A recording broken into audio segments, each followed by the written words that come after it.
Bonjour mes petits flocons et bienvenue sur la chaîne. J'espère que vous allez bien. Aujourd'hui, petite vidéo concernant le prochain live action de Disney. Je parle bien sûr de Mufasa, le roi lion, le préquel. Alors que savons-nous réellement sur ce live action? Allez, générique!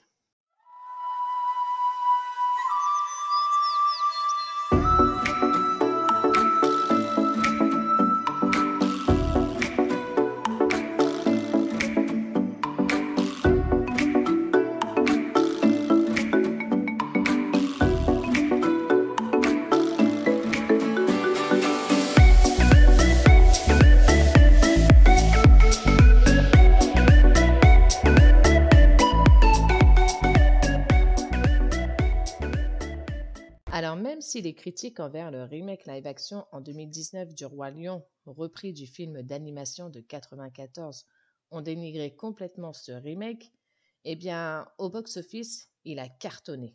Et du coup, on sait un peu comment Disney fonctionne, c'est-à-dire qu'ils aiment surfer sur ce qui fonctionne.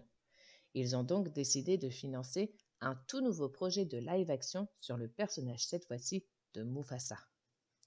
Mufasa, le roi lion, sera un film sous forme de flashback, c'est-à-dire qu'il pourrait alterner passé et présent. Le film sera raconté par trois personnages qui ont pris une importance au fil des différents films d'animation du roi lion, à savoir Rafiki, Timon et Pumba.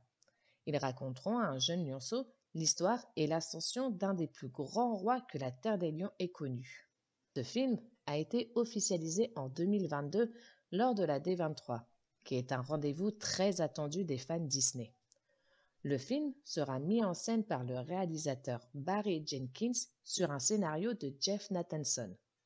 Barry Jenkins nous assure que le film aura la même énergie que Le Roi Lion. On sait donc que le film sera en prise de vue réelle, comme le remake du live-action du Roi Lion, et qu'il parlera de l'enfance de Mufasa à l'âge adulte. On devrait, logiquement, y découvrir sa rencontre avec Sarabi, mais aussi mieux comprendre sa relation avec son frère Scar, voir les détails du commencement de leur rivalité et surtout, enfin connaître la raison de sa cicatrice et voir surtout si le script va se référer à la façon dont la série La Garde du Roi Lion nous a indiqué comment il avait eu sa cicatrice. Et on devrait aussi normalement voir comment Scar a fait pour s'allier avec les hyènes. D'ailleurs, Barry Jenkins a déclaré que dans ce préquel, il allait explorer la façon dont sa famille et ses amis ont fait pour influencer Mufasa sur ce qu'il est devenu pour devenir roi. Selon la chaîne d'information CNews, il y aurait une hypothèse que le film soit en fait l'adaptation du livre Le Conte des deux frères que l'on retrouve dans la série de livres Le Roi Lion 6 nouvelles aventures et qui se concentre sur la jeunesse des deux frères. On y apprend même dans ce livre que Scar autrefois s'appelait Taka. Perso, je ne pense pas du tout que cette adaptation se fasse, sinon cela ne serait rien d'autre que du copier-coller une fois de plus. Et là, je pense qu'avec ce film, Disney veut nous donner de la nouveauté en termes de scénario. Lors de la convention, les équipes de Disney ont dévoilé un très court extrait, de quoi nous tenir en haleine. Dans cet extrait, qui est en anglais bien sûr, on y entend la douce voix de Rafiki. Puis soudain, l'extrait se penche sur un jeune lionceau pris dans une averse, quand soudain il est emporté loin de sa famille. Il sera trouvé par un lion très mystérieux. Au vu de ces images, beaucoup de questions de fans de la licence se font. Ce lionceau était-il Mufasa? Si oui, alors il ne serait pas l'héritier légitime. Ou alors, ce lionceau est juste un lionceau que l'on ne connaît pas, et du coup, peut-être que le lion mystérieux serait Mufasa. Mais ce n'est pas tout.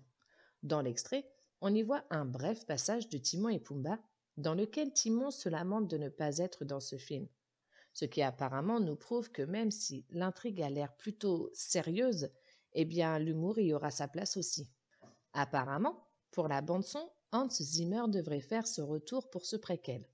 Il sera accompagné probablement, pour la bande originale, du chanteur Pharrell Williams connu pour ses succès de Happy ou Get Lucky.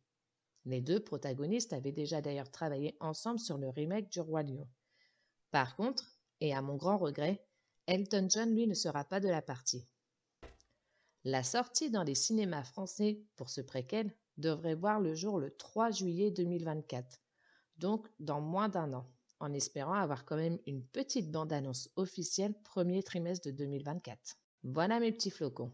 Perso, j'ai très hâte d'en découvrir davantage sur ce live action qui me hype, même si je déteste les live action.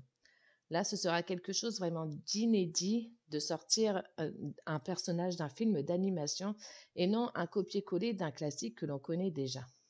J'espère que vous avez apprécié la vidéo. Si c'est le cas, on me met un max de pouces en l'air. Et surtout, n'oubliez pas de vous abonner. Sur ce, je vous souhaite une bonne journée, je vous fais des bisous et je vous dis ciao!